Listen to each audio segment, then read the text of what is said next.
We have seen the concept of nesting for conditional statements. Let's revisit the same concept, this time for loops. So here is a mystery function.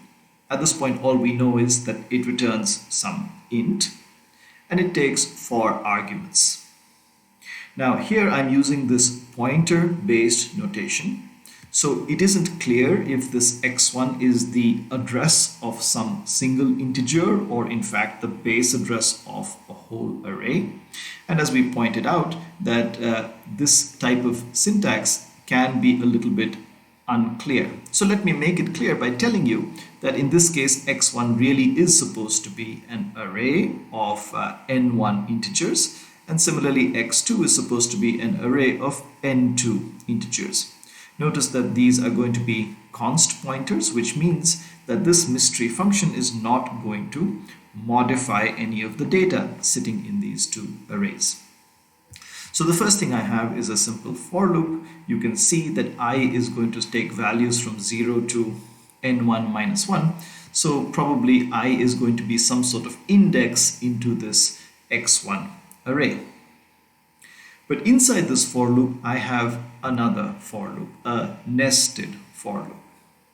And before I show you the code for this, let me first show you what sort of pattern of i's and j's will get executed when we have a nested for loop. Let's start first by taking a look at non-nested loops. So here I have a very simple for I loop. Let's say I starts off at 0 and maybe it's increasing in steps of 1. And then inside this I'm doing something with I, body 1 of I. Similarly, I have this j loop. This is not nested. It is independent of this loop. And here I'm doing something with j, body 2 of j. So we know how this works. We will start I equal to 0. And let's say I equal to 0 meets whatever condition I have over here. Then I will do body 1 with I equal to 0. So the first statement is going to be body 1 of 0. Then when I have finished this statement or this set of statements, I will jump to the top. Let us say we increase the value of I to 1. And then let's say that 1 is also meets this condition. Then we'll do body 1 of 1 and then body 1 of 2 and so on. You see the pattern. Similarly, for the second for loop, we'll start with body 2 of 0, then body 2 of 1, or however this loop is incrementing the j or otherwise modifying it, and we'll just do that pattern. Let us now contrast this to the case where we have a nested loop. So let's say the code looks like this. I have the outer loop where I is equal to 0 and so on.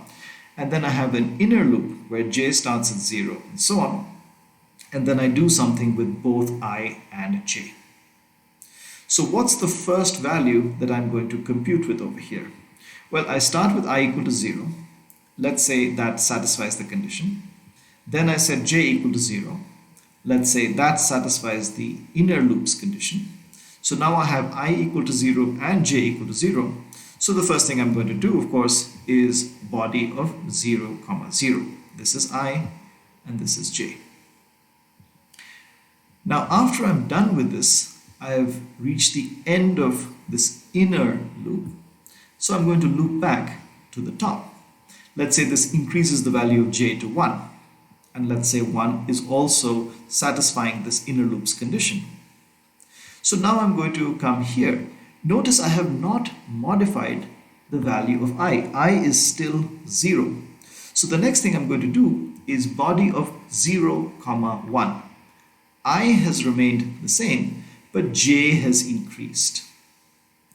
Once again, I will update the value of j. So I'll end up doing body of 0, 2, 0, 3, and so on. And at some point, this inner loop will finish. When the inner loop finishes, I have reached the end of the outer loop. So I will jump to the top. I will increase or otherwise update the value of I. Let's say the new value of I is 1. And let's say the new value also satisfies the condition. Then with I equal to 1, I will come in here. I will set j equal to 0 right from the beginning.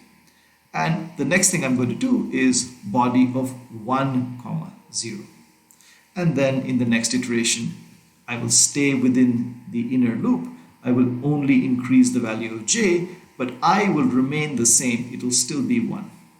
So for all the different values of j, I will remain 1 until once again we've finished and the whole process will begin again. So you notice that this pattern is very different from the earlier pattern that we saw. I is staying fixed for long periods of time while j is being modified. Then gradually I changes to a new value, and then once again you have many modifications of j. So if necessary, pause the video here and think about this pattern and compare it with the code and make sure you understand this before proceeding further. Okay, so let's now take a look at this code. So the first thing to observe about this inner loop, you may already have seen this, is I haven't put any condition over there. Is this okay? Yes, it turns out you can leave it blank. It just means that this is always going to be true. It's no condition, no check on entering the loop. No matter what the value of j is, we are going to enter this loop. So it's as if we had put a non-zero value, which you know represents true in a C program. So you could have just put the number 1 in there, which is always true, or you could leave it blank as I have done. So what's going to happen? I'm going to start j at 0, no check, and I'm going to keep increasing j.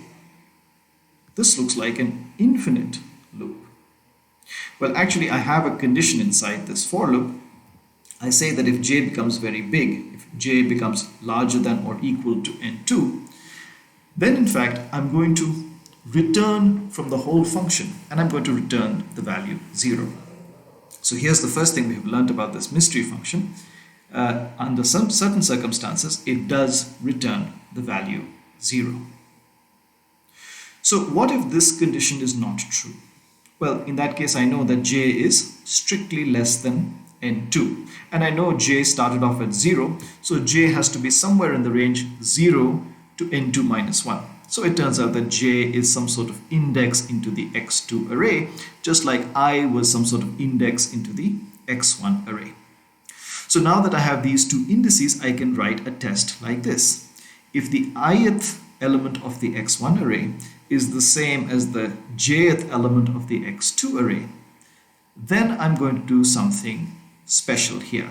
So here is a new type of statement that we haven't yet seen in the C programming language. It's called a break.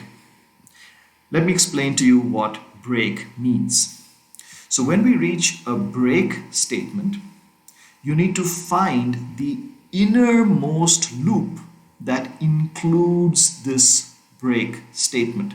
The loop could be a for loop or a while loop, or there happens to be a third type of loop which we have not discussed called a do-while loop. But when you hit a break statement, you find the innermost such loop that contains this break statement. In this case, that is this inner loop. The break statement is also sitting inside this outer for loop, but within that for loop is another loop. Now the meaning of the break statement is get out or break out of this innermost loop that contains the statement. So what we're going to do is jump out of this red box and end up over here. If there were some statements over here, we would do those and then we would jump to the top again. In this case, there are no statements here. So as soon as we reach this break statement, we'll come to the end of the outer loop and then we'll jump to the top, and there of course we'll increase the value of I and we'll check the condition. So in this function, we will use a break statement, but let me just also point out a similar statement which means something quite different called continue. A continue statement also lets you jump around inside the code, but it doesn't exit, it doesn't break out of the for loop. It basically jumps to the end of this loop that contains it, the innermost loop that contains it. And here you know what's going to happen. We'll jump to the top. In this case, we'll increase j and we'll check the condition. Here there is no condition, so we'll just jump back in again. So that's a continue statement. In this piece of code, we will look at the break statement. So once we have finished doing this for loop, the only way we could have exited this for loop is either if this condition is true, in which case we'll exit the whole function, or we break out of it here. We will then do the outer loop. At some point, maybe this condition becomes false, and then we will come here and we will return 1. So here is the entire mystery function, and you may be wondering what this function does. So why don't you head over to Python Tutor, and we will discuss what it does in the next video. One thing I want you to notice when you look at the code on Python Tutor, pay attention to the main function. I'm doing something interesting with pointer arithmetic, a concept that we just learned. So take a look at that, and we'll discuss what this mystery function does in the next video.